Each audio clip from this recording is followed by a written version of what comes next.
your squads when the Six Nations are on. Small dressing rooms at Castres. Usually you're used to seeing these massive, great open areas, but not quite the same thing. This family-orientated club, it really is that. You talk to previous players and pretty much all of them still have very close ties with a club that really does create a family atmosphere for its fans, for its players and everybody involved.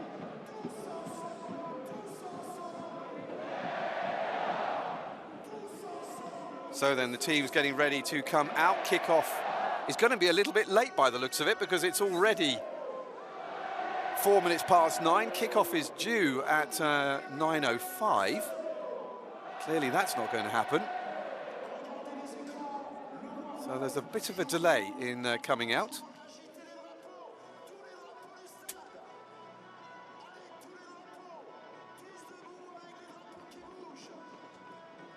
Tough balancing act at the moment for coaches, particularly those in the bottom half of the table, Angus, because you want desperation. We've seen what desperation can do with teams. Perpignan, you said it, coming here a few weeks back and beating Castres. We saw this weekend Montpellier knocking over, Racing, one of the favoured teams for the title, and Montpellier have been pretty rubbish all season. So suddenly that desperation kicks in. You've got to balance that out, though, with retaining some lucidity on the field, but it plays a big part in the French psyche with these games. So often, at this stage of the season, it's the more desperate team. Now, who of these two teams tonight will be more desperate? You'd have to say probably Castres. They want to put a good front on for their fans, for their supporters, who have come out and seen 2 defeats in a row at home. So, and Toulon is sitting above them on the table. So I really think that might be the determining factor. Well, it feels a very important weekend with victories for the likes of Lyon and particularly a defeat for La Rochelle. I mean, I know they're away, but La Rochelle is a team that finished second behind Toulouse last season. Pacific Islanders all catching up with each other. Mathieu Babio standing at the head of the Castres side. Teddy Bobigny back in the side again tonight after his injury. He starts and will lead out Toulon.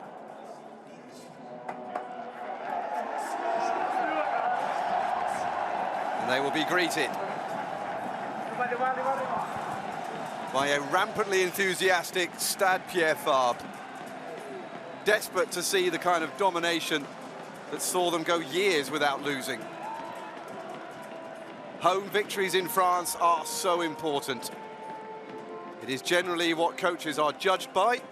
Ultimately, fans can forgive away defeats, but they do not forgive home defeats. Kieran Brooks, the English tight head prop, one of a series of ex-England internationals who have headed over here, as well as a few current ones as well, who have made the swap. Our referee tonight is Ludovic Kerr, with Jonathan Gasnier and Christian Cousin on the flanks, running the lines, the assistant referees, as they are called these days. So here we go then, Castres against Toulon, with places in the top 6 on the line.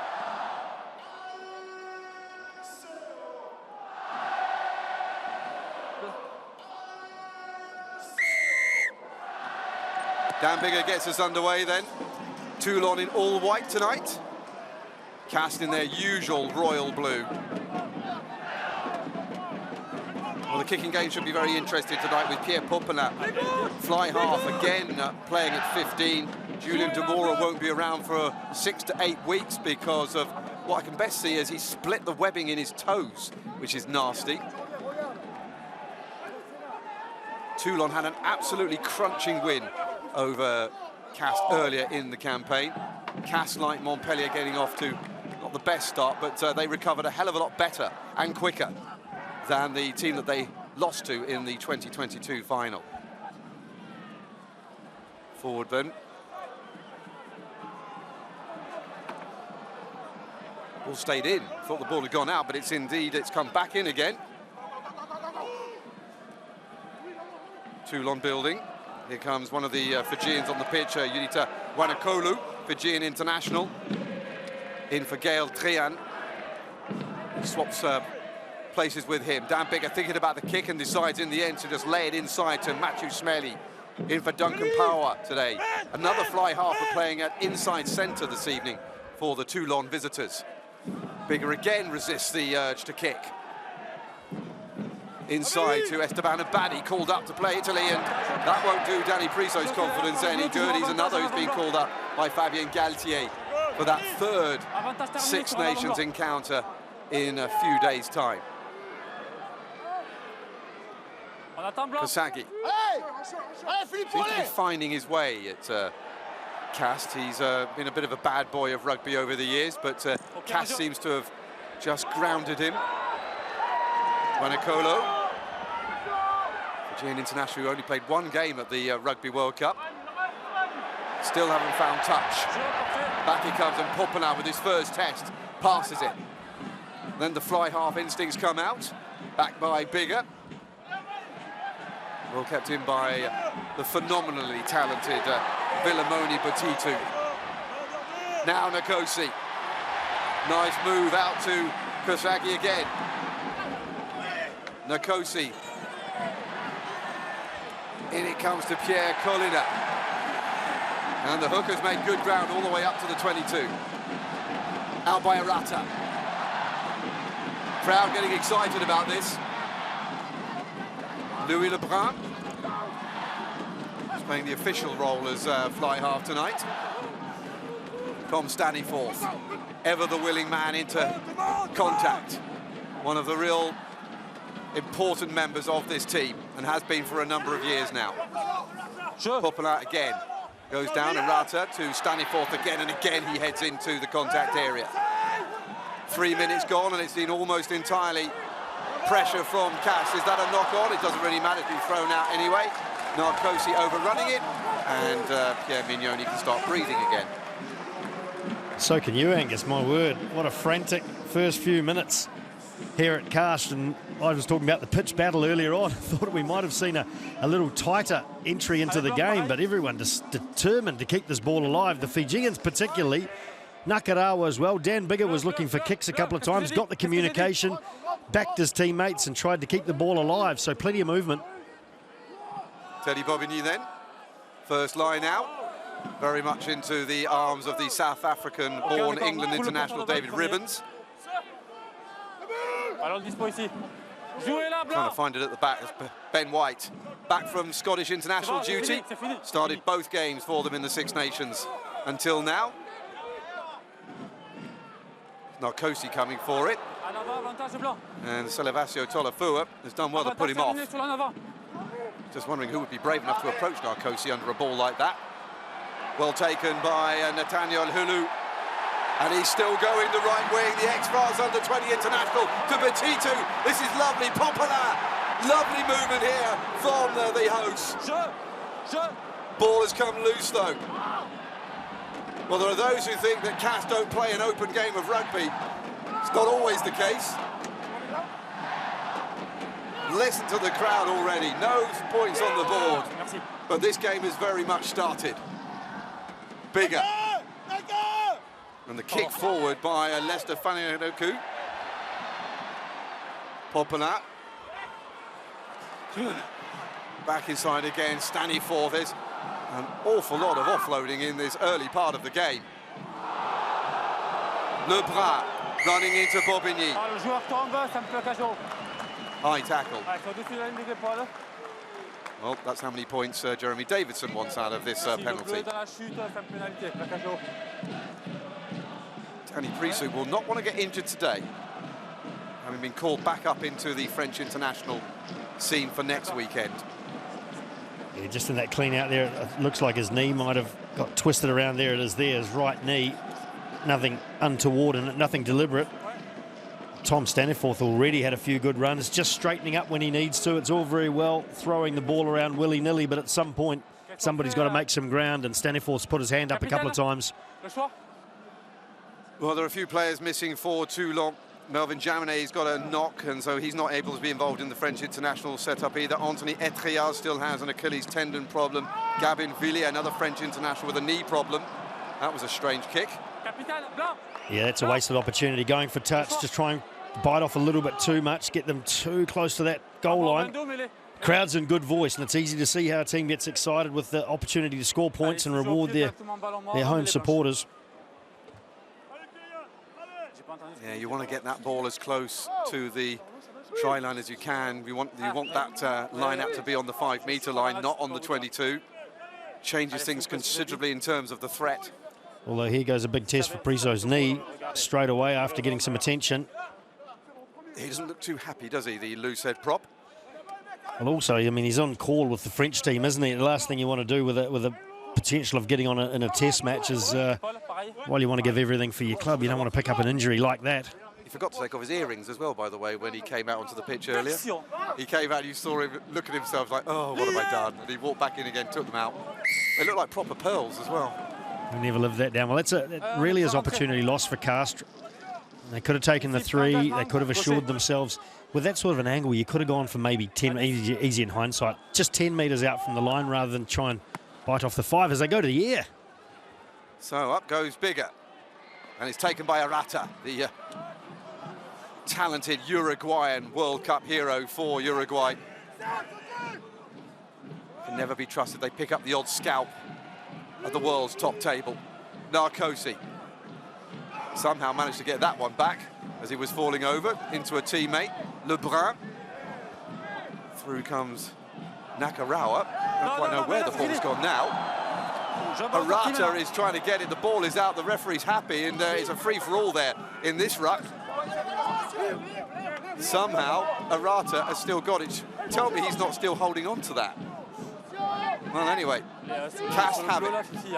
Forward by Colonna. Just 22 years old, the hooker. Nathan Barlow, as we say, called up to the French national side, now injured. That is very unlucky. Arata. David Ribbons almost went too early. Bigger's underneath it, takes it, drops it, then gets it back again. Ben White, been a terrific addition to the Toulon team this season. #1 pick for Scotland, and here come Toulon on the fight. Esteban Abadi into White again. Marlus Dorman, the 21-year-old fullback, in for Aymeric Luke today. Spreads it out wide and is picked up by Setariki Tuisuvu. Waits for support. That support was supposed to be Kieran Brooks, but there was a knock-on. Well, this has just been all over the show. You'd be hard-pressed to say what the rules of rugby are seeing this, because there's been turnover aplenty, advantage played aplenty. This is a great run from Abadi, showing a lot of speed there. The crowd trying to will that pass forward. They probably had the right to as well. Finally getting the ball out to Tuisuvu, maybe with not quite the space that he would have liked. He's tried the little chip ahead, regained it. Good tackle from Castres, and finally the mistake came. This game shows no signs of slowing up, though. No, it's all action at the moment. Almost 10 minutes in, we've got no points, but we've had everything else in the game. Now scrum. 2 Castres inside their own 22.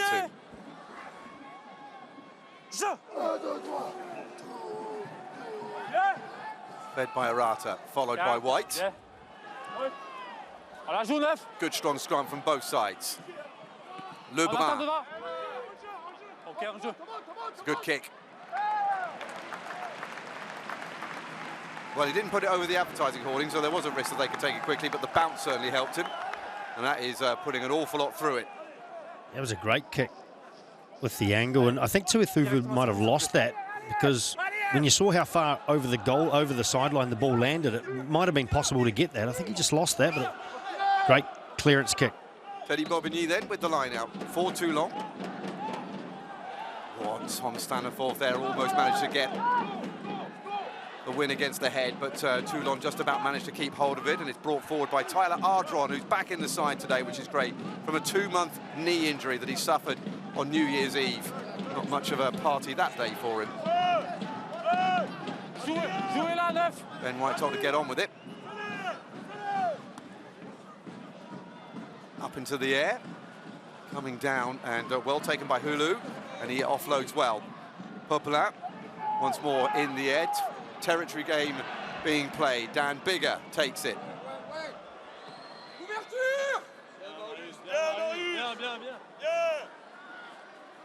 Lebrun once more. Both sides trying to force each other into the mistake. And that's another good kick. He's got a cannon in that left foot, isn't he?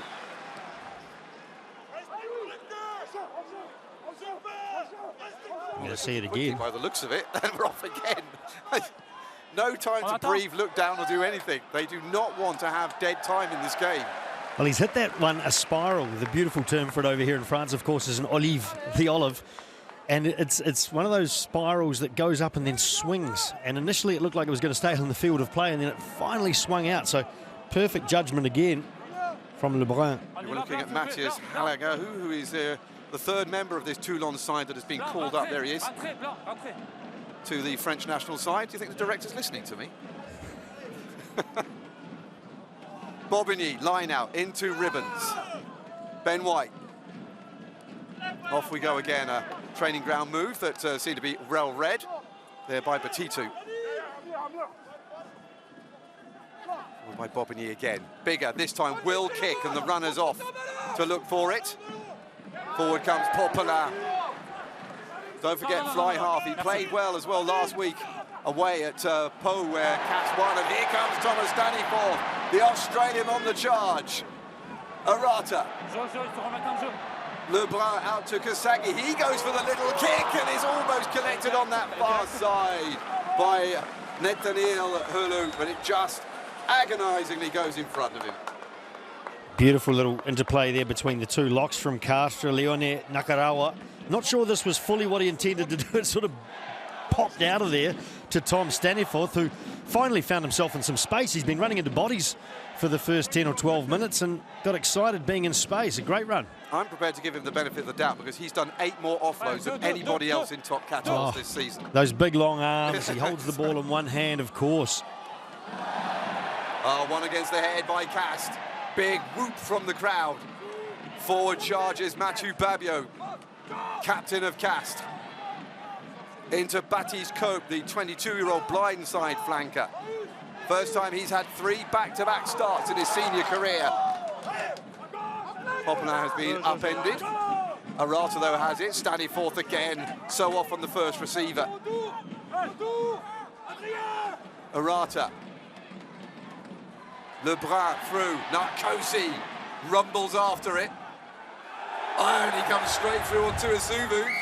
Well, he doesn't quite have the speed he used to have, but he is certainly a dump truck you don't want to have crash into you. Well, that was agonising, really, for Tuithuvu, wasn't it? He wanted to let it go out. He wanted to let it go over the try line. In the end, he had to pick it up and just copped the tackle at the exact same time. Nothing the Fijians love better than smashing one another. Well, Tuithuvu, a Fijian international, but wasn't included in the World Cup squad. Reached the quarterfinals.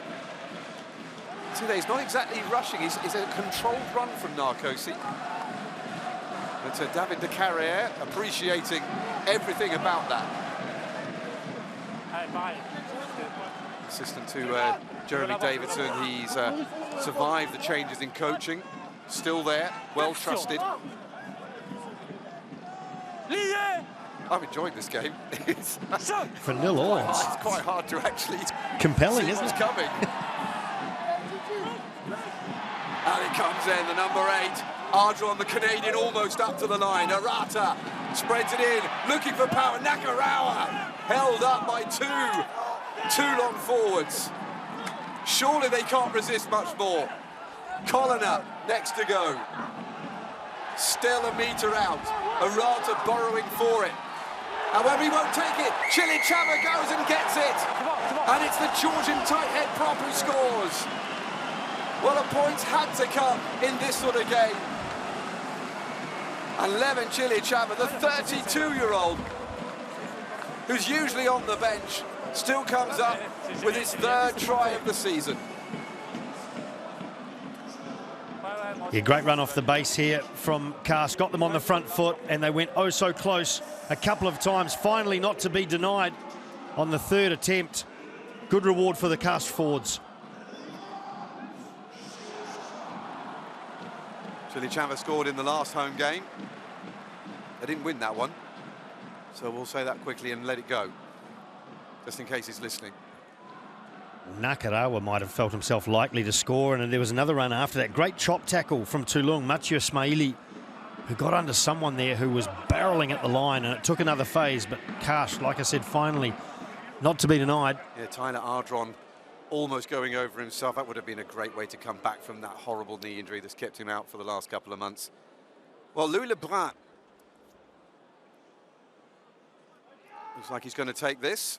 He's not the top scorer. Pierre Popelin is the top scorer for them this season, but Lebrun squeezes the paint off of that post, but it still goes through, and he blows out his cheeks in relief. Here's this last shot of the try, just the control right at the line. It might have been the second bite that he got it, but Chilachava, power, got low. Very hard to keep someone out at that stage. So then Dan Biggar, for the second time in the game, will kick us off, but his team losing at the moment by 7 points to 0. Castres looking for their first victory in their last 3 home games. Elle est rentrée, John. Close to the line, little check there from Dormont. New name to most. He's played 4 times this season. He did actually play half a dozen times last season as well. Still one of those coming through the academy. Ben White, that's gone very vertical. Good charge by Ardron. Loose once more. Oh, that's off the ball, surely. Naughty by Adrien Warrion, 23-year-old, second row forward. Well, that whole sequence for Castres started from a fantastic kick by the man that you see in the shot there, Santiago Arata. And he was under a lot of pressure for a charge down. He got rid of the ball quickly from the base, and it just hung in the air for so long.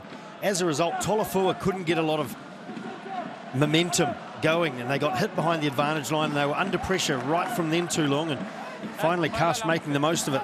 Here's where Tolofua eventually struggles into, he made a reasonable fist of it, but he got hit by Nankosi. And when you get hit by Nankosi, you stay hit. Just 1 win away this season for Toulon, despite their good season and their domination at home. This would be a good time to change those statistics, bearing in mind they no longer have a 100% record at home anymore at the Stade Mayol. Standing fourth. Arata. Lebrun nearly slips, decides to go for the little kick over the top. Does it get the bounce? It does, and Lebrun takes it. Needs support now. And it's a knock-on. Well, Lebrun, I don't think anybody else expected him to be able to get onto that ball. But it was a brilliant little burst by the fly half. Yep, tremendous vision. He's gone back on the inside. Of course, everyone's gone either side. The defensive line's come up both sides of the ruck. He was a bit lucky with the bounce, but just to have the audacity to try this, you know, it's gonna come off a reasonable percentage of the times, and he did well to chase through. And I think the first knock on was Toulon, was Dan Biggar. Yeah, I heard the referee saying much the same thing, knock on white, then knock on blue. So, even though he didn't manage to get it to a teammate, it's still come up with something positive. Let's see if Ardron does the same. Got it, so it will be Castres put in. Another chance for Ardron off the back. Quick, if they get a quick hook, and he's straight out on that right-hand side and taking the ball over the gain line. And for those backs tacklers, if they can swing around the corner, Castres, they'll be dangerous. Well, the injured players for Castres watching on. Not if they do a scrum like that, though. Well, this is so dangerous for Toulon because they could go either way, right in the middle of the pitch. So what Toulon's trying to do at the moment is probably get the left side of their scrum up, which makes it harder for Ardron to come off going to the right-hand side. They've got an extra defender, Toulon, in the halfback. He's out on this right-hand side, Ben White. And so what they want to do is turn it so Castres is compelled to come to this near side here, the left side. Castres working hard to do the opposite. Game within a game. The last scrum was very solid. Perhaps the pressure of this particular occasion is why they went down so quickly before. Here they come again, and the same thing happens. It's been a free kick. Engaging too early by Toulon. Looks like he's pointing at Kieran Brooks. Well, they'll inevitably scrum again. Not many options that you've got in the 22 from a free kick. So, of course, if they can do this a couple more times, then Toulon starts being a bit more careful because they'll be worried about getting a card. Yep. And all they really need is it to be straight at a minimum, Castres, the scrum. They just want it straight. They want Toulon worried about conceding another or making another infringement, which might be a penalty this time, or the card, as I say, eventually.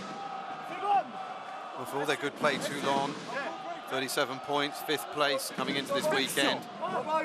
Top 2 places even within reach with a good victory tonight, but their record is not good in 2024, where they've won just once, narrowly at home to La Rochelle. And here they come, breaking off, as you said, Tyler Ardron, and it's a walk-in for Louis Lebrun. Well, that couldn't have worked any better than it did in training. And Louis Lebrun, the 21-year-old centre playing at fly half, scored his first top 14 try against Bayern in round 3. Now he's scored his second. Well, everyone played their role here, ran the dummy lines correctly, and in the end, the beneficiary is Louis Lebrun. No one near him. Well, Arata played his role. He dropped to the left-hand side to attract a defender. Ardron took off quickly to the right. There was a legitimate dummy runner on his right shoulder, which sucked in Lester Fainga-Anuku, who was the key defender on that short side for Toulon, because he was always going to be the guy having to make a decision to come in or to stay out. He came in because there was a genuine threat there just on the outside of Ardron, but the timing of Lebrun's run was perfect. And the decision as well. That takes communication, it takes execution, but it takes good running lines and patience. So Julien Demore watching on, injured, unfortunately, and will be out for the foreseeable future. Louis Lebrun, perfect again with the boot. Here's Fainga-Anuku, you see, he's got maybe 2 or 3 runners he's looking at there to make a decision. The problem, I guess, for him is if he goes in, he needs his winger to also come in at the same time, which would be Tuithuvu, so that they're working together. Dan Bigger gets us underway again, and at the moment, Toulon don't seem to have anything to offer coming forward, and they don't seem to be able to stop anything either. Nakarawa again with one of those offloads. He continues. You just can't get within him. Such reach. As soon as you grab hold of him, he just reaches round the defender, lays it off to a teammate. Dan Bigger resists the urge to call for the mark. Sends a good kick forward. And we're back up to halfway. That's good play from Batitu, because it'd be very easy with the rush of blood from scoring a second try. Nakarawa takes off after the kickoff, passes to Arata. Be very easy just to keep on playing and pushing the ball through just for the sake of it. But Batitu realised that there's not a lot on here. Let's just get some territory. That was taken quickly. It's almost like the underhand serve in tennis. Wanakolo's under this. Taken though by Fainga-Anuku. Bobigny. Ben White decides to come back the same way it came. Oh, nice little offload there from Fainga-Anuku. Out by White. Forward by Cornel de Pries, the South African-born Scotland international, who hasn't played for Scotland for a few years now. Nice little burst. This is Marius Doman, the fullback, trying to squeeze his way through a gap. Over the top from Dan Bigger, and caught by Nathaniel Hulu. First year at Castres, coming in from Vannes, former Union Bordeaux-Bègles man. Penalty, though, to Pierre Mignoni's men. They've got to take the 3, and they are. We're hoping to with Dan Bigger, but important just to get some points on the board too long and just stay in touch. They'll know what happened last time they were at home. They looked in control of that match and ended up losing to Bordeaux. So just knocking over the points when they can get them. Here's the little flick pass from Fainga-Anuku. Good work seeing space out on that right-hand side from Toulon. Crowd thought it was forward, probably had a case too, but it doesn't matter. Toulon looking to open their account. Neither of Toulon's top point scorers this season, Enzo Hervé nor Melvin Jaminet, are playing tonight, but Dan Bigger at least is on the pitch. scored a few points. In 2 matches, so is yet to really get it going. He's got a bit of international history behind him, scoring points, hasn't he? Not a bad replacement. Here comes Bigger then, comfortably through. And Toulon finally are on the board 26 minutes in.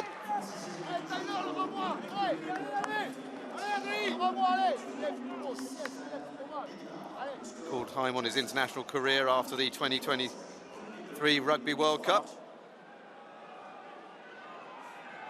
Not involved in the Six Nations, as we said, for the first time since 2008. So just how much influence he has had over that Welsh team. Taken by Dorman. Did he keep hold of that? Okay. Well, the home support think he knocked that on. And it's clear that the referee is not sure. So when you're not sure, he's let them carry on. Still deep inside their own half. Ben White. Looking at Tyler Ardron, who wants to charge him down. Poplar, he's been solid under the high balls all through the game so far. The fly half playing at fullback today. Tackle called. Arata looks around for, of course, Thomas Staniforth. Who else? Arata keeps it going. It comes into Nakarawa.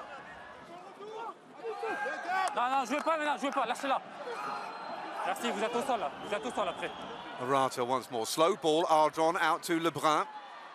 That seemed to come off the back of Chili Chava. A little bit of a mix-up there. Petitu didn't quite know where he was throwing it. So they retreat up to the halfway line. Babio plays scrum half and feeds it into Lois Guerroy-Galisson. And I think that's coming through a little early on the ruck. Rolling the dice a little bit less to Fainga-Anuku, but he did genuinely think he was onside and that the ball was out. It was right on the edge, wasn't it? But yes, you got to try that. You got to try that sometimes to keep the opposition team honest, not let them just relax and think they can get away with it. But also, you know, who dares wins. He might get away with that on more than a couple of occasions in this game. Always loves to be present in the close stuff, Lester Fainga-Anuku. Playing at centre tonight, firstly, he's going to get the ball in his hands more often than on the wing in France. He had a roving commission at the Crusaders, of course, and we've seen him pick and go plenty. We've already seen one from him tonight. Here's the pass. It was indeed off Chili Chava. Into the back of Chili Chava. Still trying to move the ball, keep it alive. Castres, they're playing with a reasonable amount of abandon. Interesting to see the big tight head prop there in the midfield. Joining the backs, Louis Lebrun. I think someone's forgotten their binoculars. And they don't know it yet. Take them back, get a refund. Well, Louis Lebrun's been perfect so far. This is his toughest kick, but that one's wide right. And it remains 14-3. Strikes it so easily. I noticed on that first kick, the very first conversion, gee, he only tapped it and it flew.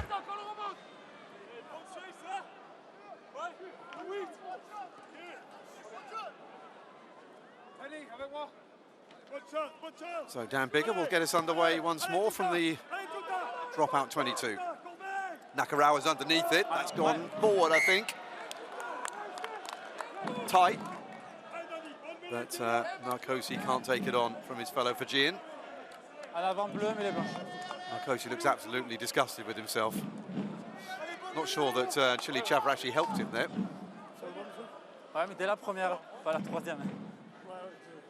Not often you see a ball manage to get through those big hands of Leone Nakarawa. Half an hour gone then. Castres 14, Toulon 3. It has been pretty much all Castres so far. Game got off to a very high-flying, frenetic and rather messy start, but seems to have calmed down a little bit. The structures of training seem to have been remembered by Castres, certainly.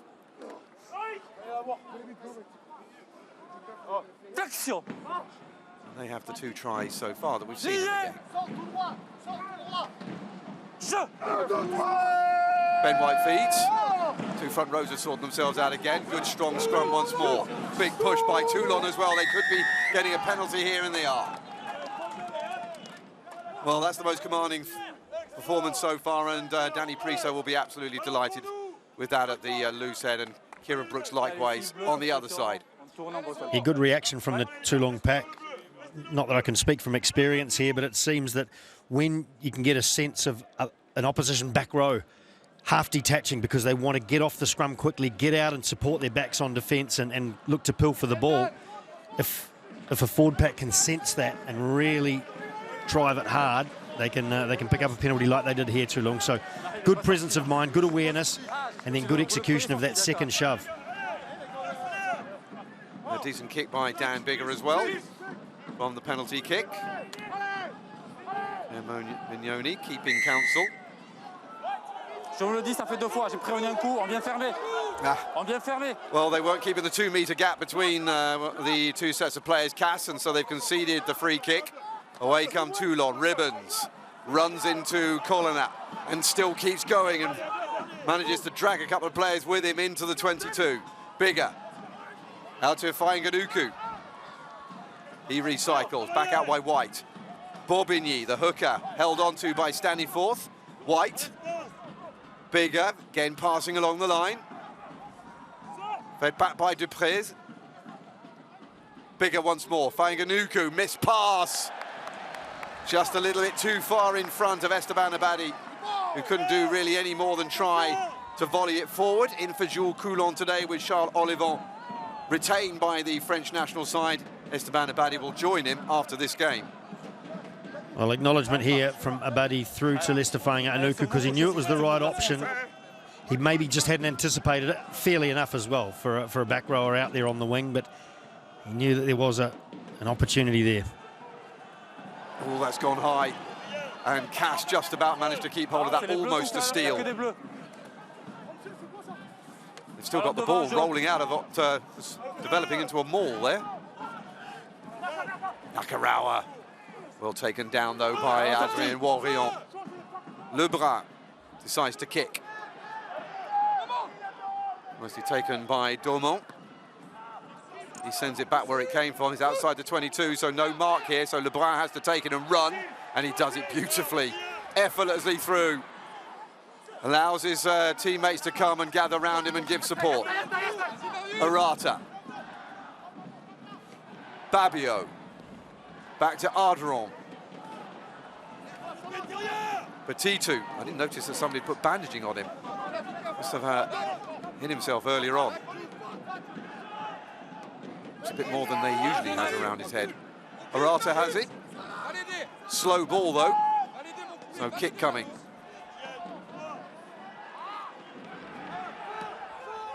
Taken by Juita Wainakolo. And he's given it away. However, they pick it back up again. Fainganuku and Wainakolo, and boy, Toulon are not doing themselves any favours here, are they? Jusqu'à preuve du contraire, quand il fait en avant, il a le droit de jouer encore. Donc les bras, c'est en bas. Almost might have been one of those ones that he felt was so easy. Looks up at the next thing. You know, how much distance is there to the next defender? Fainganuku's always going to be able to take on one defender, get an arm free and roll that big left arm around, get the pass on the inside. A shame it didn't pay off on that occasion. Always a threat, always looking to create. A much better performance being put up here by Castres at home than the ones we saw against Perpignan, where they really struggled to get anything going forward. 2 defeats, though, haven't been by much. Geoffrey Pally biting his fingernails. He was one of the men, actually, who thought they might be fitting into the full-back role in the absence of Julien Demora. Unfortunately, he's injured and can do no more than watch.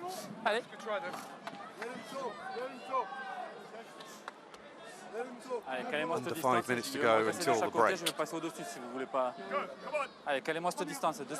Both these locks have had big games, haven't they? Tom Staniforth, once again, just before we saw all the chaos going on around him, went to him, head down, made ground, going straight forward and giving his cleaners, his support players a target to get on to give Santiago Arata a decent ball. He's such an important figure in first phase rugby. Or generally the first receiver. Nakarawa, though, the other one. They like to use their lock forwards as the first men to go into the gain line. This is Petitu. Nakarawa standing forth. Two lock forwards linking up there. Arata, there's a penalty here for Castres, a free hit. And that was a big hit. Arata's still going. He's taking everybody with him. Babio coming, and it's relentlessly coming forward. Popala, referee still playing advantage. Offload over the top of Petito's head. Nakarawa is still going. Surely he'll make it all the way. Forward to Babio again. And the referee is going to call it off with them within sight of the line because of holding on after the tackle. But they are going to come back for the previous penalty. Well, what a shame that didn't culminate in a try, because can you imagine the highlights that we would have seen? There are about 5 different sports involved there. Basketball was one of them, and there was one of the players there, Nakarawa, getting those long arms free. So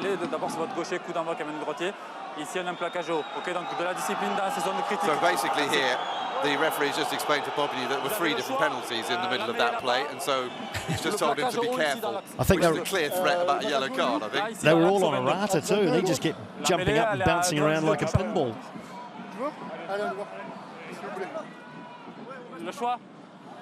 Yeah, they do have the choice of where they want this to come from, and Babio says we're going to go all the way back to the other side. Ok, première faute ici, le gaucher qui amène en bas. Et là-bas, plaquage haut.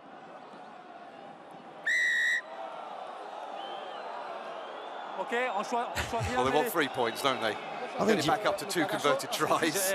But it doesn't look like they want to listen to their coach on that far side. I think Jeremy Davidson was holding up 4 fingers then, or thumb and 3. We'll take the 4. It's like basketball now. You get the points awarded for the penalty commensurate with the offence that's been committed.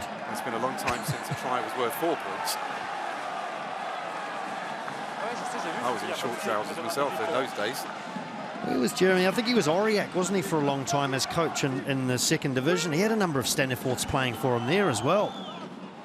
Here it comes. It's taken by Ardron. Really jumps up there like a salmon and fishes it into his grasp, and now sets up the driving maul. But Toulon are doing well here to resist. Cash trying to turn it and go back the right-hand side, dragged by Chili Chava, and they've managed to get a little momentum. Babilo, unfortunately, has gone down. He couldn't stay on his feet as they were getting a nice little rumble forward there. Arata looking forward, hit by Kieran Brooks. Ball, though, was already left with Staniforth. Lebrun plays scrum half. Pressure here from Castres in the first half, dropped by Ardron. Not on. Perhaps just a little bit of organisation required there from Castres. It got a bit messy. They weren't sure who was doing what. I mean, leaving Santiago Arata there as the sentinel over the ball is just crazy. He's always going to be a target for someone coming in to smash, and eventually Brooks. He saw him, didn't he? Like a big flashing light above him saying, smash me. I mean, he's tough, Arata. 78 kilos, and Brooks, who is 120. Well, he's tough, Santiago Arata, but that's not where you want your halfback. So, like I say, just the organisation, a bit awry there for Castres. But they're on the right end of the field. Yeah, but I'm not sure that Jeremy Davidson will be too happy with the way they ignored his call for 3 points. So there are the players who are injured. 2 hookers. Marlowe, the big miss. Do you think that helps? I guess it must do. I guess it's because of the lights. You're an ideas man, mate. I would never have come up with that. So then, here we go again.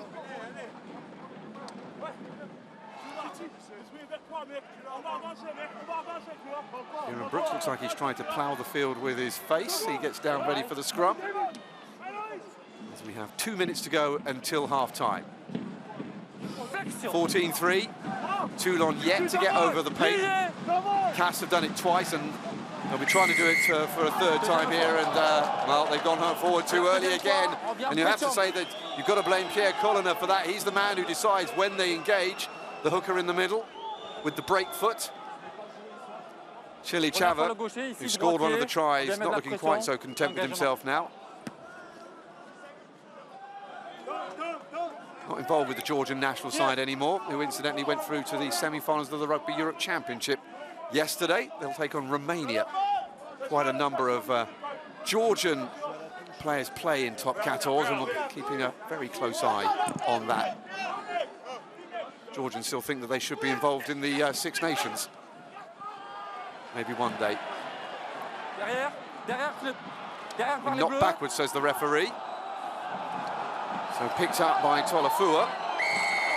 Kieran Brooks comes straight through without the ball. Well, this absolutely has to be 3 points for Castres as they go into half-time. They're not convinced he's sending on the water boy to tell them. Yeah. If they want to come out again for the second 40, I think you have to take these three.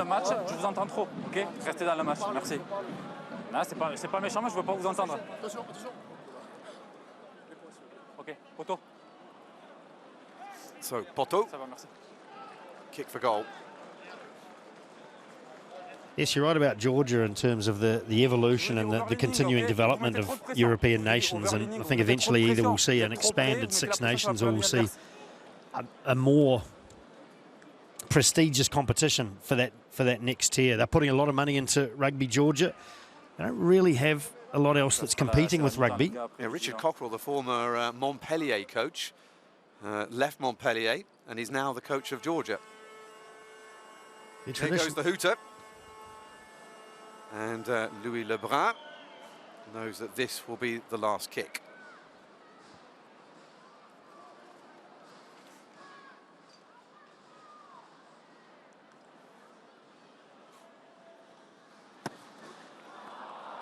Well, you can hear already the reaction. It's a second miss on the penalty. T by Louis Lebrun. Nevertheless, he scored a try. So did Chili Chava. At half-time, it's Castres 14, Toulon 3. Ça ressemble à la première mi-temps parfaite. Quelles sont les sensations sur le terrain? So this is Pierre Poplin. Il y a encore quelques soucis en mêlée. Quand on aura réglé ça, je pense qu'on fera encore un pas vers l'avant et on a des intentions. Two knock-ons, but we have a willingness to get forward. Merci. On va enchaîner avec Teddy Bobigny qui est en discussion avec les arbitres qui s'arrêtent. So the captain's coming in. He's given his interview to the referee. Now he's going to give it to us. La Furia Castres ce soir. Je pense faire un petit peu moins de fautes inutiles. Je crois que c'est mieux. I think we need to stop making so many errors and giving away penalties. On serait très long au score. Donc il faut qu'on soit un peu plus précis. We're a bit slow getting onto the scoreboard. Merci. And we need to do better in the second half, effectively, is what he said. But this season, they look like they've done something about that under Jeremy Davidson. Yeah, and they varied things nicely. Lebrun got a couple of good kicks away that gained them some territory. They were playing in the right end of the ground, so it's a bit easier when you make mistakes and you're up the opposition end rather than Toulon, who made mistakes with the ball. They lamented a lack of precision when they went off at half-time, but they made mistakes in their own territory, which put them under even more pressure. So then, we're all set for the second half. Louis Lebrun will get us underway. Castres leading by 14 points to 3, but Toulon still in touch. We just need to make sure that they are the ones that score the next points. Decent kick from the youngster Marius Domen, playing for Aymeric Luc today. This is his 4th appearance this season. Man who came through at the wonderfully named Barracudas of Saint Bartholomew. Then went to Lavant, finally to Toulon in 2017, where he's been ever since. Picked up by Lebrun. Bobigny's done really well there to bring him down. He was getting some pace up there. Forward by Cope. Well, they've come out with much the same intent as they finished the first half with, have Castres already into the Toulon half, out by Poplin once more. Babio comes back inside. Narcosi looking for the ball, but it looks to me there as though Lester Fainganuku has managed to jackal that, and he's got the penalty. He scored two tries at the Stade Mayol against Ubebe last time out. Toulon's new signing with 3 tries in 5 matches. Only Chris Ashton has ever done better than that in his first 5 matches in top 14 for Toulon since Opta started collecting that sort of data at the beginning of the last decade. Castres got on the good front foot here, but just went a little bit wide, and Nankosi was trying to get in support either side, so he wasn't quite as quick into the ruck there, and Fainga Anuku, a hard man to shift when he gets over the ball. Bobigny finds Ribbons again. That was a tried and tested path in the first half. Forward by Salvatio Tolafua, the French international, but not for the last couple of years. Wanakolo decides that's not a very good way to go, tries to come back the other way, and is brought down by Loïs Guerroy-Galisson.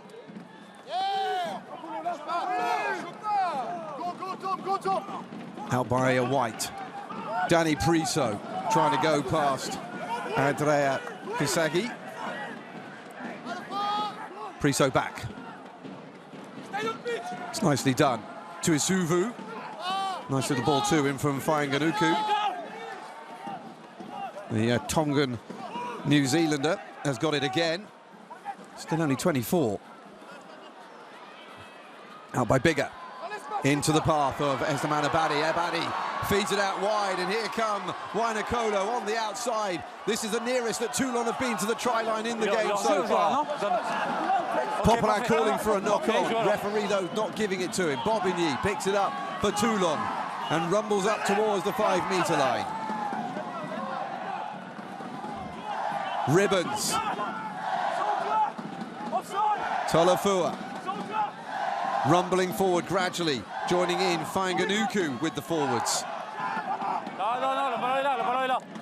Referee says he can see the ball, carry on. It's a slow ball though. Because there are cast hands on it. Pushing over, Castres holding them up above the line though. There's a penalty advantage here for Toulon. Free hit, out by Ben White, into Fainganuku again, who almost makes it to the line. Ben White goes for it. Has he got there? Referee has a look, they can't see it. Looks like it might be on the line. Referee, though, not convinced. Ball comes back again. Cass holding on. And the referee sees it held up and will come back for the previous penalty. Pressure at last from Toulon. Just maybe a little bit too much eagerness individually to get that ball over the line from Toulon. Easy to say. It got very, very close there. This, as you said, Angus, it looked like it was on the line. I think it was held up when it was just over the line here, so the referee played on. Well, they have played on here as well, but the referee is not ready. And the first sign of niggle in the game. Feels like an important moment, this. If Toulon go over, it relaunches everything in the game. If they don't go over, then, well, they might start to think that it won't be their day. They've started the second half about as well as they could. Down the right end. Great run from Abadi, who's been an absolute menace every time he's got the ball.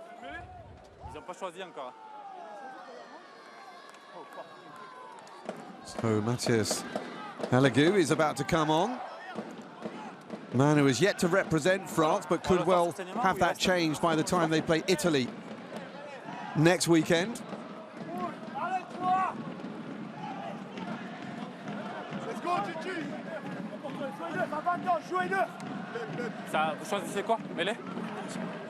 Referee just finding out what they want to do. I think it's going to be a scrum.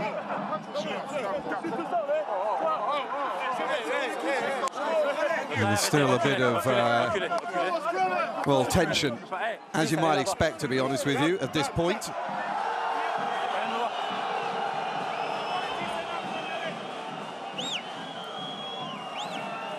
Ne venez pas en rajouter parce que vous êtes à l'origine, ok?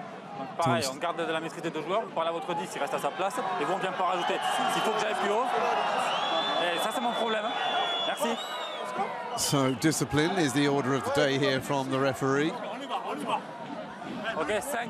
I think Babio was getting too involved in telling the referee what Toulon were doing wrong, and the referee not appreciating it, saying that that's his job to decide that. Thomas Staniforth just ignores it all blithely and just wants to get on with it. So then changes. Halagou comes on for Warrion. Just 22 years old. He's been at Toulon since 2016, having come in from Fréjus, which is just down the road from Toulon. Fits straight in, and a lot of eyes on him this weekend with the France match in prospect at the end of next week.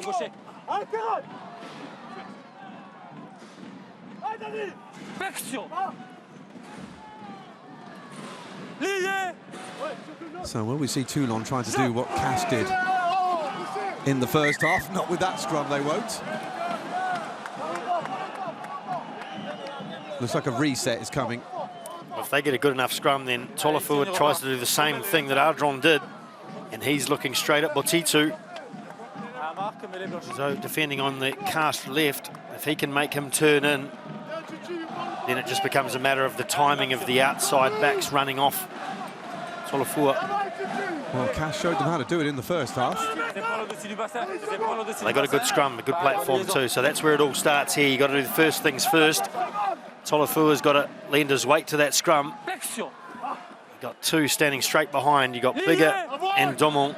You could go either way. Well, let's drag the defender now, an extra defender across, as you see there for Castres. Castres with a slight weight advantage in the scrum, but Toulon have had the better of it, it seems, in this game. Danny Prisso's come up. They're turning it round to the right-hand side. Tolofua, way to go. Here comes White. Spread out wide. Bigger to the far side. Back inside. Wainakolo trying to get through. And he's got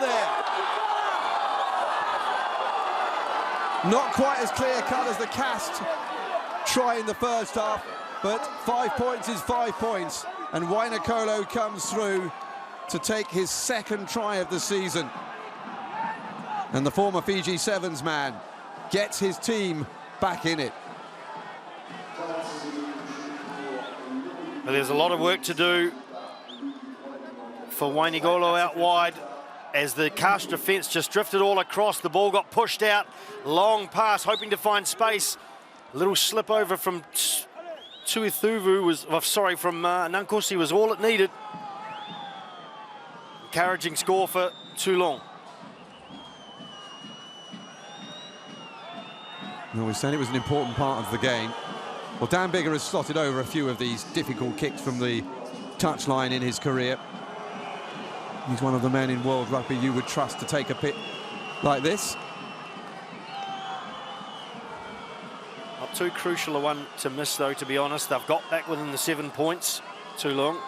This will be icing on the cake, but it doesn't take them within 3. They'll be happy to have just scored a try.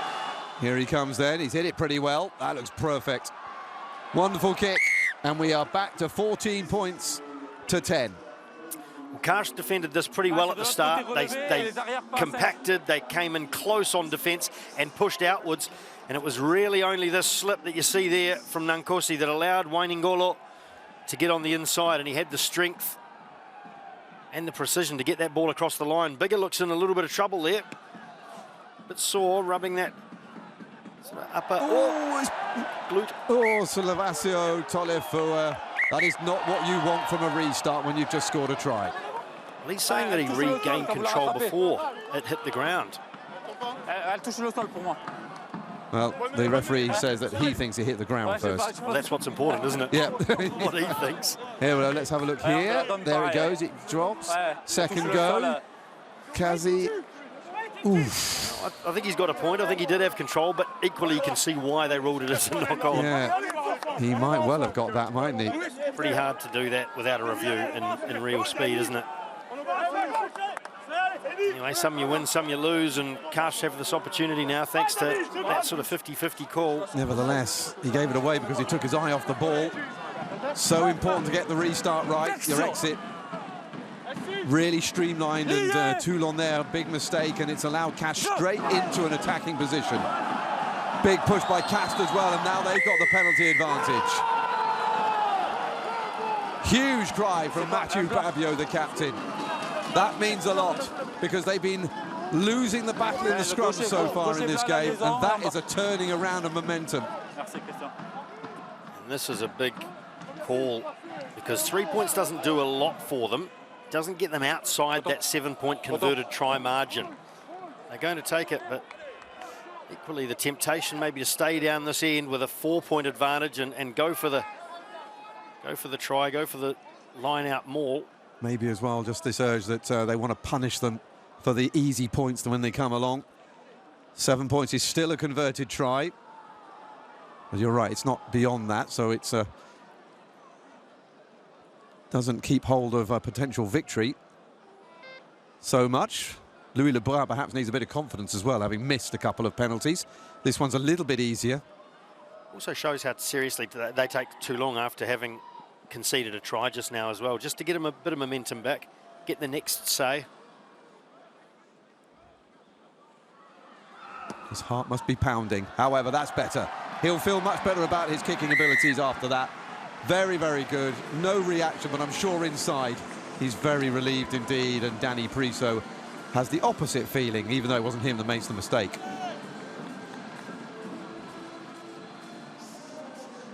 Well, it's a 7-point lead again. It remained 4 for not very long. Kicking off here is Mathieu Smaili, the centre. Well, there's Dan Bigger, so he's still on the pitch, but he didn't take that kickoff. Here's Tolefua rummaging through the man in front of him, but out by White. Dan Bigger. Boot to ball. Underneath it, Popelin. First time in the game he's not collected a high ball. And a knock-on by Castres, advantage to Toulon. Big hit. Tolefua trying to steps back inside Ardron, but it's brought down by Batitu. Wanakolo. Smaili on the burst. Yep. Calm down, says the referee.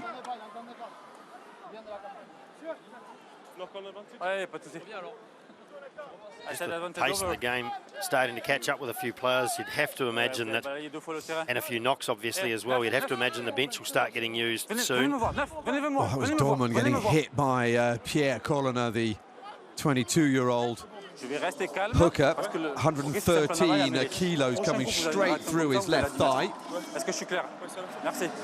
And then Smaili having Nakarawa and others. And there's a HIA coming up.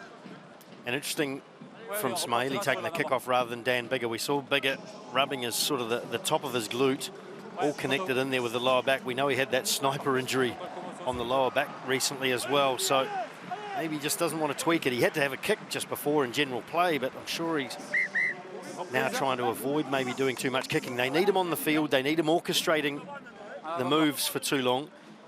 So they don't want him really wearing down what might be a very tight area in the lower back and upper glutes. Yeah, that was when he was taking a conversion of a Charles Olivon try against Perpignan back in round 5.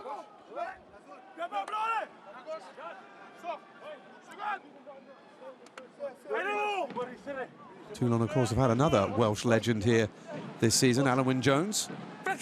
Didn't last that long in the end, but he was still given a hero's exit as he went off into retirement. One of the greats of world rugby. Arguably, maybe even the greatest second row forward, certainly in terms of numbers of appearances internationally. Although there are others I could probably argue have got more claim on it with the titles they've won. And rather stony-faced Maris Dorman, who was the man who was getting that treatment on his thigh. This is a 50-22, I think. Yep. Gee, he just hit that effortlessly. It didn't look. It didn't put his foot through it at all, did he? I was surprised how deep they were, because I thought, oh, there's no way it was a 50-22, but they went one way and then the other, Cast, just to give a little bit of space and time. So it looks like Dan Bigger has succumbed to that injury and has been replaced by Jeremy Sanzel, 33-year-old centre who we have seen at fly half on occasion. Forwards comes Kusagi. Looks like that band is going round his eyes. Nakarawa gets the offload in time before the hit comes on by Staniforth. Lebrun runs into Danny Priso and decides going to floor is probably better than trying to run through him. Back by Colonna. Batitu taken down by Ribbons. Castres providing a threat once more. Arata trying to dart through the middle. Arata still going. Staniforth on by Batitu. Nankosi tries to turn back inside. The Fijians linking up now to the Australian second row forward. He goes into the 5-metre line, almost to the line. Flattened by Wainakulu.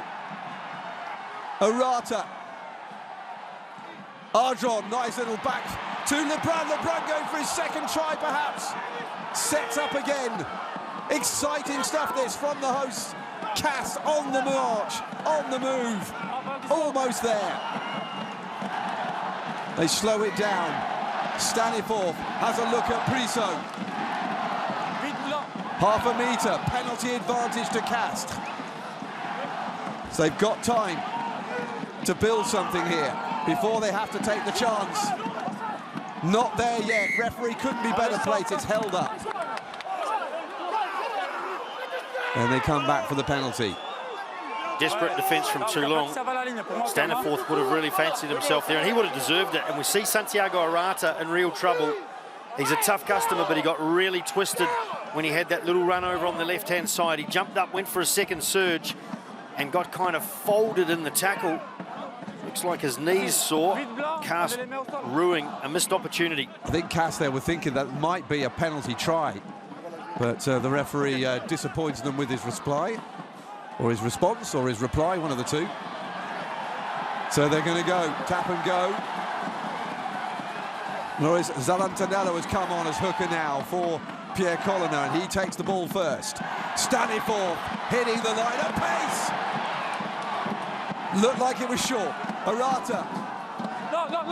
Chile Chava's already been over the line once in the first half. He goes again. Referee looks and gives, and the Georgians done it again. Sniping round the corner. And again, they couldn't stop him. 2 tries in the game for the veteran Georgian. And Castres stretch their lead out once more.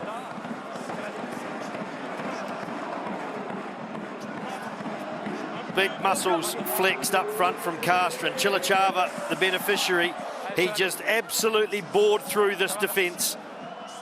On the right-hand side of Toulon's ruck, over the line he goes. A couple of early surges from his teammate. Staniforth got very, very close. Hint of a knock-on there, but it just regained control, Nakarawa, and up steps Chilichava again. Well, you can bet that the TMO will be looking at that just to make sure.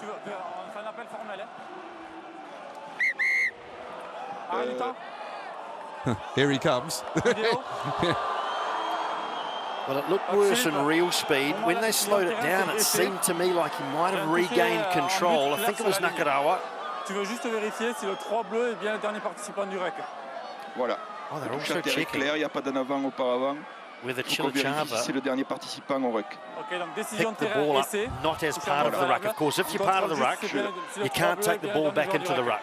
Je demande au cas régie. They're just making sure he was independent of the ruck when he picked up the ball to drive over. Voilà, on veut vérifier le dernier ruck avant le toucher à terre.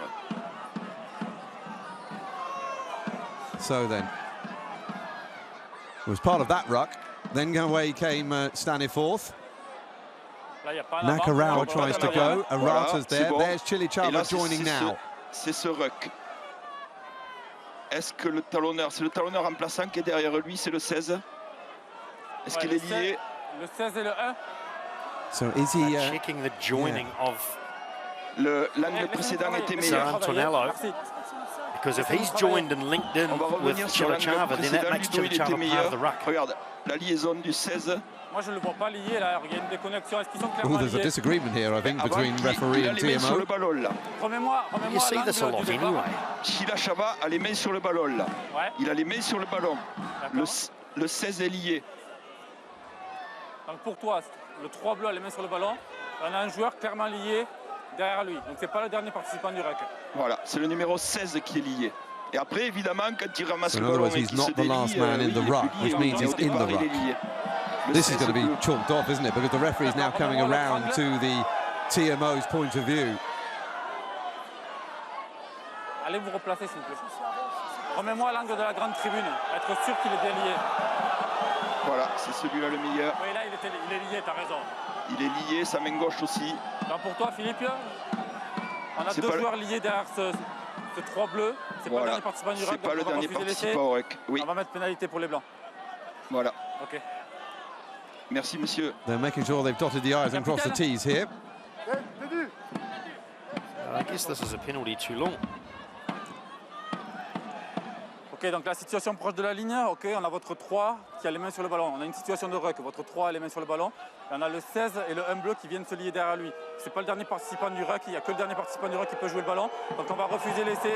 So as you're saying what you've just said, it's only the last participant in the ruck who can pick the ball up and leave it. Pénalité pour les blancs. So, as you've correctly said, penalty Toulon, and a real opportunity disappears, and a look of thunder from Chili Chava.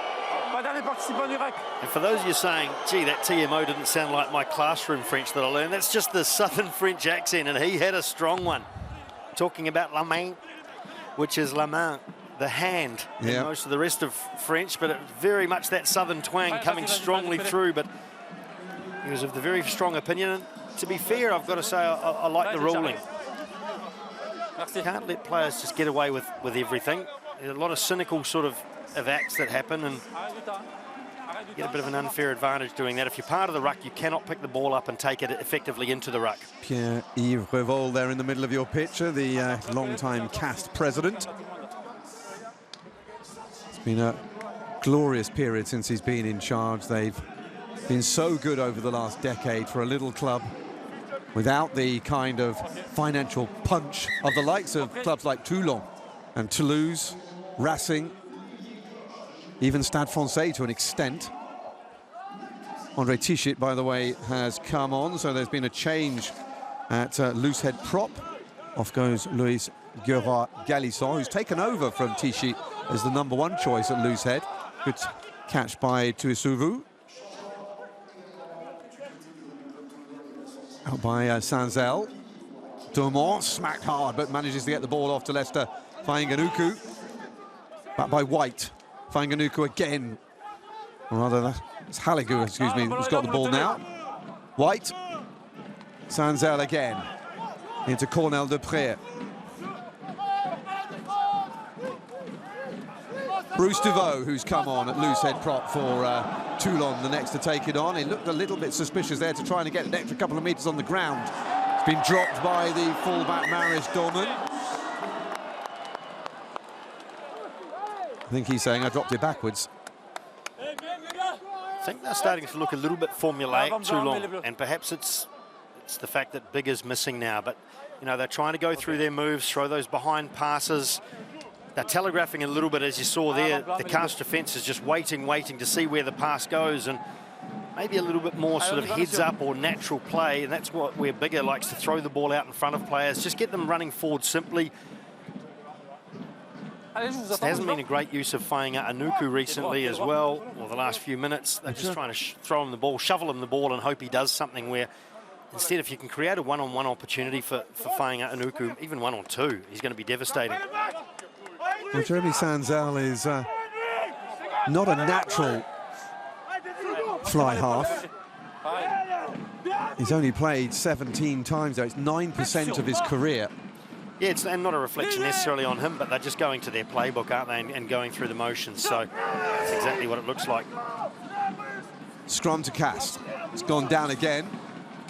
Referee has allowed this one to go, though. Ardron feeds it out to Kasagi, who nearly didn't take the ball with him. That was close to being a jackal. Standing forth to his second row partner, Nagarawa. Back to Lebrun from Arata. He kicks high. Off goes Razouk. Another Fijian in this Castres lineup. The wing is trying to hold up the Toulon player, and he's managed it, I think. Oh, well, that's a bit unlucky. Look, he's tremendously strong, Razouk. He scored that try against Toulon in the first round of matches, where he just basically ran and caught the player upright and ripped the ball off him and ran 40 metres for a try. The rule there, of course, is normally if you take the ball into a maul and don't free it, the opposition gets the put in. The only exception to that is when it comes directly from a kick. If the player's wrapped up straight away on receiving the kick, which the referee deemed to have happened then. Abraham Papali is coming on. First season for him since coming in from Brive, who were relegated last season.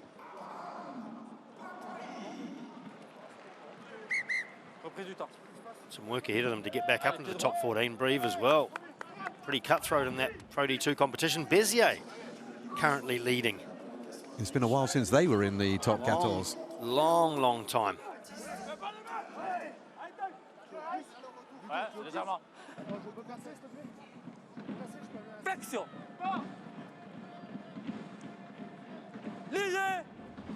Hour gone, Ben White's still on, so too Santiago Arata at scrum half for the respective sides. And, well, they're going to have to reset that. Good shot there of Sergio Parise, one of the great back row forwards of any nation, bar none. Easily the biggest star Italy has ever had. There is confirmation then of Papali coming on for Cope. A little bit more experience coming on. And a penalty this time to Castres. 3 points again comes from Davidson. It's anybody's bet as to whether or not they'll accept that. There is Emerick Setian who's come on, the tight head prop on for Kieran Brooks. Baptiste Laporte is the skipper at the moment. Yeah, well, this does make a material difference, though, this 3 points to go out past that converted try margin. He's kicked best tonight, Lebrun, when he's relaxed. Sounds obvious. It's not always so easy to put into practice on the field when the heart rate's been up for a while, running around, the crowd's getting noisy, getting excited about a potential victory. So he's just got to relax and strike the ball. Goes without saying, doesn't it? Strike it like he hit those ones that went sailing through before. When he's tried too hard, he's put it either side of the post tonight as well. So just staying in his rhythm. Well, you've kicked the odd penalty in your career, so if you say it's simple, then I'm prepared to believe you. Missed a few as well, I've got to say. I knew how to miss them. You hit more than you missed. Here comes Lebrun then. He's hit it well again. Through the middle it goes, and it's a 10-point lead. And that is a cushion that has now appeared on the Castres sofa. Just started getting a bit more of the upper hand in the scrum, Castres. Maybe just the changes that they've made, a different style of prop, a different approach, different strengths, and just enough to disrupt the Toulon scrum. More substitutions then as Jeremy Sanzel kicks off again. Straight down the throat of Leone Nakarawa. Alan Oasis come back on again for ribbons on the other side of the second row. Louis Lebrun. Oof. Well, he went straight for Alan Oasis, brave boy. Not sure he knew he was, but then you couldn't very much miss him, could you? And he didn't. Arata, Lebrun has just about managed to recover from that and gets back up again. Kick leaves. It's a big kick as well, caught by the fullback Dumont. Back it comes again. That's on the edge of the 22, but not inside it, crucially. Away by Popala. Dumont again. Ooh, that's a bit short. He'll be able to take it himself. And there's a knock-on. No, there's more than just a knock-on, there's a penalty. Part of the territorial advantage tonight for Castres has been a better kicking game, and that was a good example of it then. Really good clean kicks away from both Arata and Popelin, and it put the pressure on Toulon, and eventually they weren't as accurate with their kick, and there's the result. Penalty now, and Castres gets right back down the Toulon end. The problem is with a kick like that is everyone's offside from it because they're all in front of the ball. And never mind that, in front of the kicker as well, for that matter. Here it comes. Look, a couple of them did well. stated reason. What they've got to do is they've got to get right outside the 10 metre because they were originally in it. So even though the kick has passed them, they've got to get outside that 10 metre band. In it comes then. Zarantonella with his first line out. And it's correct. Good work, and they've got the driving maul going as well. Stanley Forth operating the manoeuvre forward. Lots of power here. They've managed to get round the left-hand side of most of the forwards who have to peel back in from the hindmost foot. Zarantonello, advantage called. Arata almost through, pulled back by Teddy Bobigny.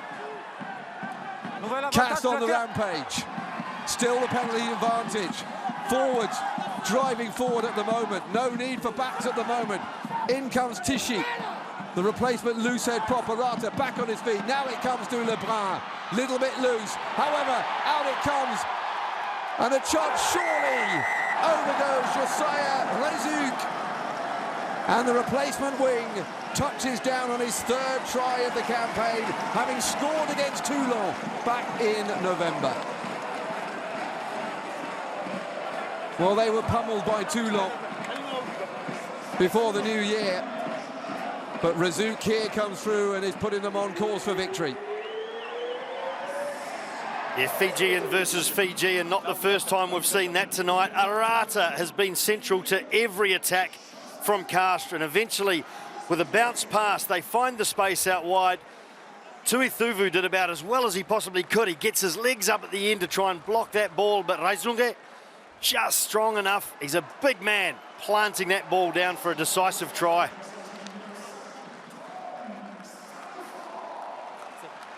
Scored a try in the first match against Toulon as well, at Stade Mayol. Didn't get the result they wanted, though, out of that one. But this is a tough one again for Lebrun. I wonder if his confidence has improved enough for him to be able to get this one too.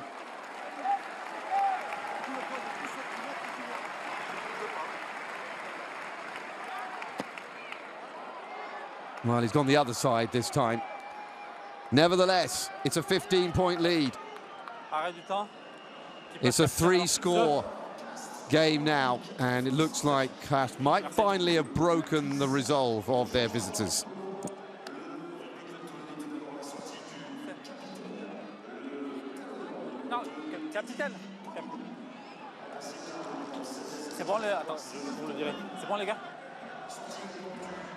Castres without Benjamin Erdepaleta this season, their metronomic kicker for a few seasons, who's now gone off to Clermont, who played yesterday. Van der Berg has come on for Thomas Staniforth. He must need to sit down. He's been absolutely on the move all the way through the game. The Australian mulleted second row forward. He was once asked whether or not he wanted to cut the mullet off. He said, "Why would I do that? I'm sexy with it." Kept in by Dormont. Through to Tolefua.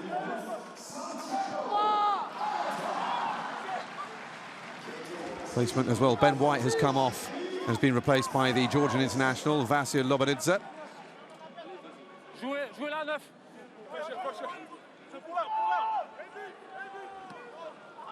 Georgian kicks long. Straight down Popelin, who has only missed one high kick in the game. Lebrun, decent kick. Sanzel didn't know where it was going, and it span away from him as it bounced.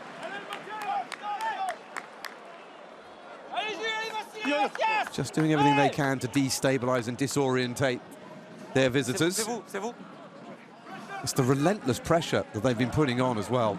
It's really the territory, isn't it? The way they've got down that end, they've tried to probe away and move the ball to get into Toulon's half, or use the boot of Lebrun and Popelin when they needed to, and they've done it remorselessly. Tichy back. Jeremy Fernandez, who's come on as a strong half for Arata, who's just gone off. This is as a relentless performance as I've seen from Castres in a long time. And they've been full of attacking verve as well.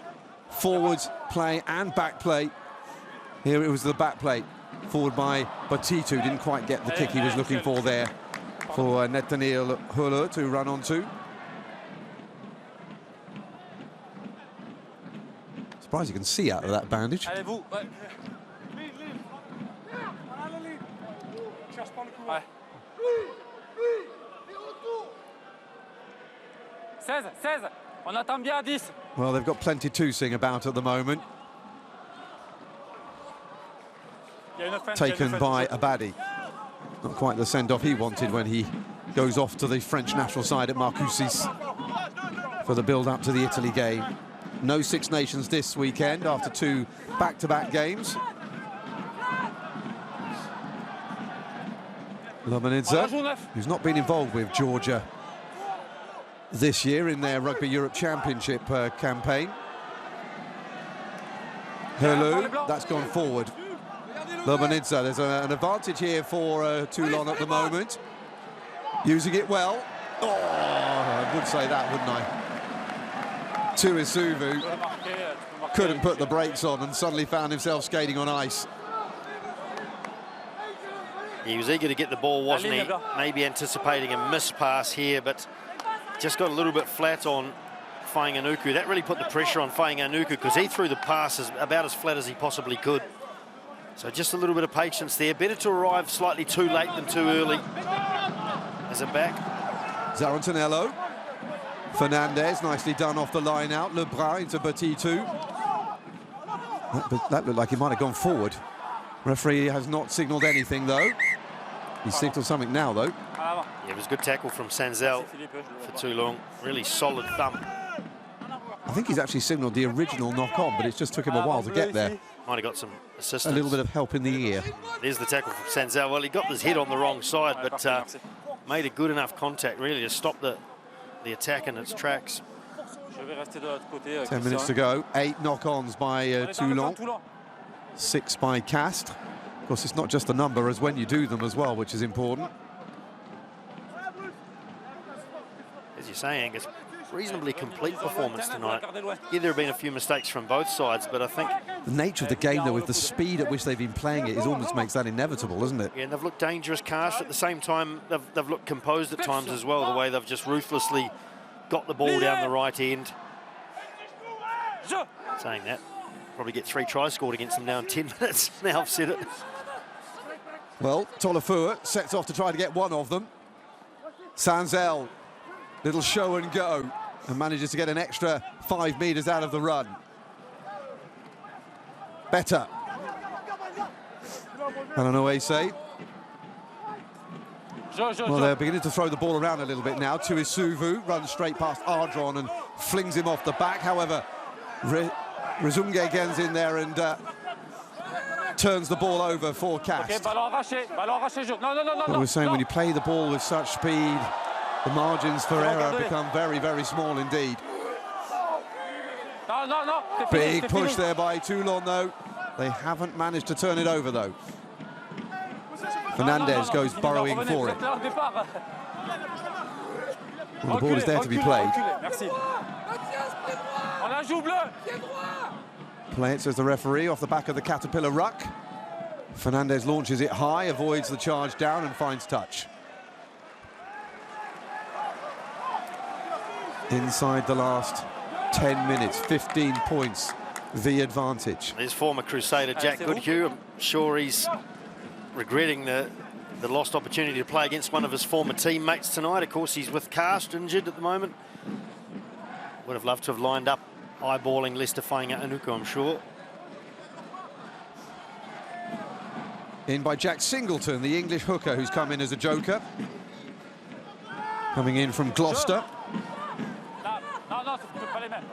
Gloucester, who will be playing Castres in the Challenge Cup last 16. Charged forward by Brian Alanoese. Lobanidze almost lost his footing, just manages to keep hold of it. That was a kick there, wasn't it, by Nakarau on the ball? Well, there's a knock-on in the middle of that.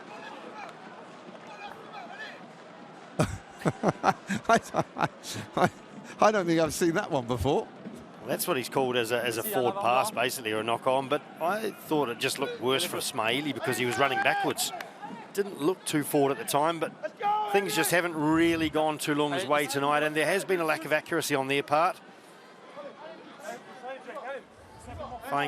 Nuku, not inaccurate, but just unable to get a clean pass away there. The big foot of Leone Nakarawa getting in the way.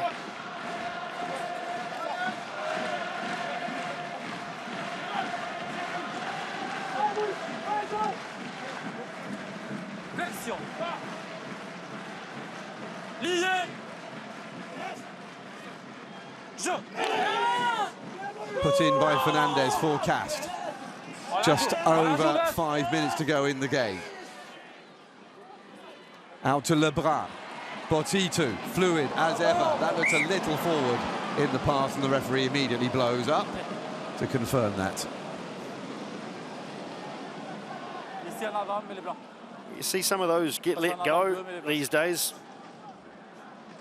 The idea that the ball goes backwards out of the hands, and normally the way to judge it is if the player keeps running at the same speed after he throws the pass. If the ball always remains behind him, which it did. Now Botitu tried to milk that a little bit because he was obviously worried about it, but really the action did look like it did come backwards. I think it just ended up floating so far forward that the referee was compelled to give it as a forward pass. Well, one more try here for Castres, and they would get the attacking bonus point, so there is plenty to go for here. Likewise, Toulon will be very keen not to allow them to have it against a direct top 6 rival, because you never know how the bonus points will fit into the reckoning at the end of the 26-match regular season. 4 points at the moment. They would be to 39 points, which would take them above Toulon, but behind Racing, who are 4th. Here come Toulon, though, trying to do better themselves. Herlou has it. Fernandez. And a counter-attack coming here from the home side. Popelin behind him to Botitu. Fernandez, they don't really know where it's going at the moment. Castres, they're just winging it at the moment. Well, Lebrun caught by Tuisuvu. Got Wasunge with him. However, Toulon doing well. Castres somehow managing to get control of the ball again. Fernandez removing the feet, like trying to get the ball out from a load of tangled roots. Up into the air. Dolman still on since the start, the fullback, the young fullback, races and gets taken down by Henry Thomas, the English replacement tight head prop. Out by Sanzel. Here they come again.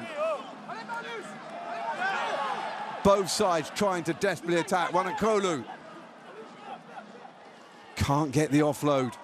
Just thought he was down there, but he got back up again without putting the ball down, but the referee has allowed him to continue.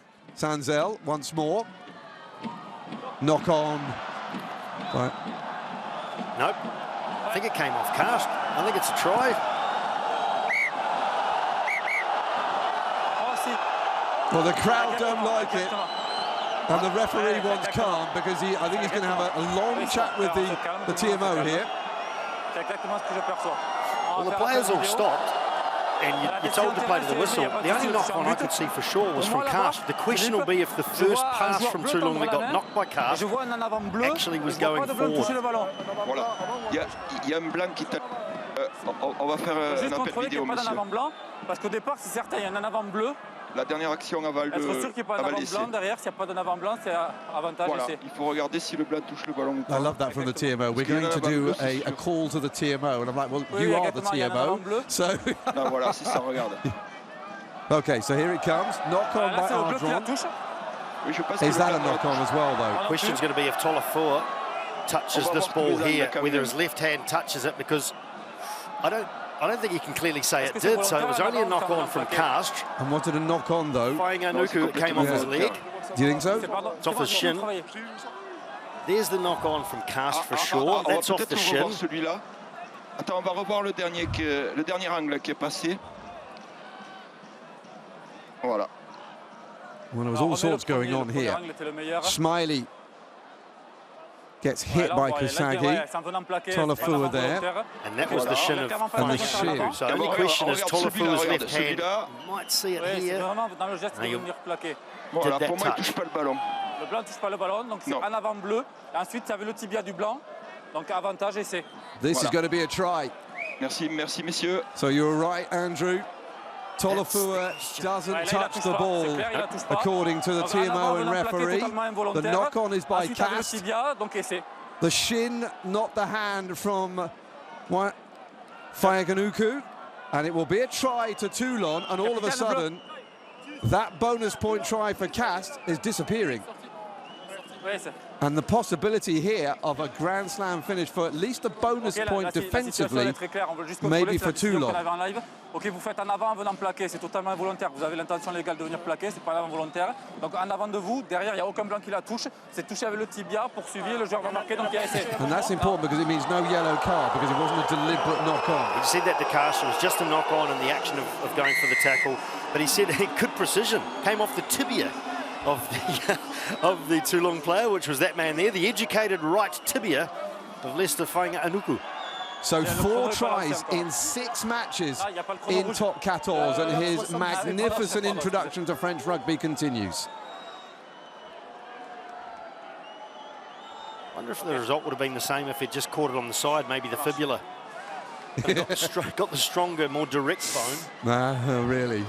Well played. I think you're beginning to hit the funny bone. It's late on a Sunday night. Yes. Smailey nails the conversion, and suddenly it's got a little more interesting again towards the end of this game. 25 points to 17. And Toulon suddenly here have the incentive of getting a defensive bonus point.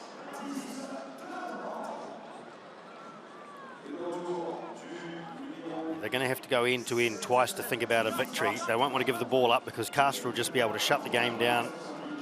Seen how long it's taken them to get back to halfway. They do deserve to win this game, Castres, but Toulon's got to keep throwing them. So off we go again then, 2 minutes to go. 7 points. 8 points in it. And they need another score. A penalty would be enough, a drop goal would be enough for a defensive penalty, but they are looking for more. That looks forward though, surely. Loose. That could be it. Yeah, that was their last chance, and again, maybe just getting a little bit flat on this left-hand side. Toulon a little bit too eager. Well, that would be a shame for Mignoni to have got back to that close and then to throw it away, but they have been a little bit careless when they've had the ball in hand. They've got plenty of numbers here, really manipulated space quite well, kept the ball alive. Sanzel several times in the move. Yeah, it was clearly forward, and so was that probably at the end, but just the execution there that's been lacking. And like I say, Castres does deserve to win this game. They don't deserve it to have it snatched away. Toulon really themselves to blame for a lot of the unforced errors tonight.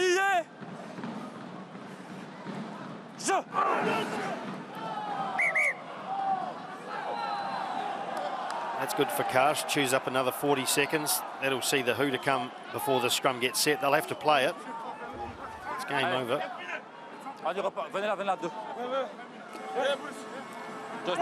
There it goes.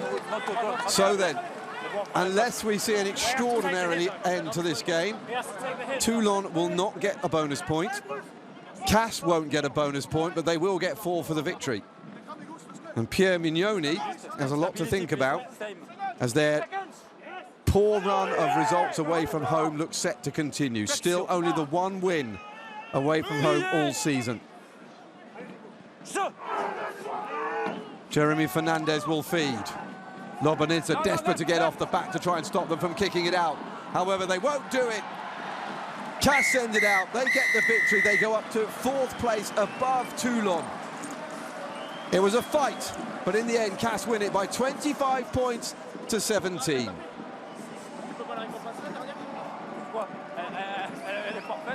Well, it was an arm wrestle all the way through, Andrew, from the frenetic start to the control that Castres exerted, and then Toulon, despite their mistakes, still there or thereabouts almost until the end.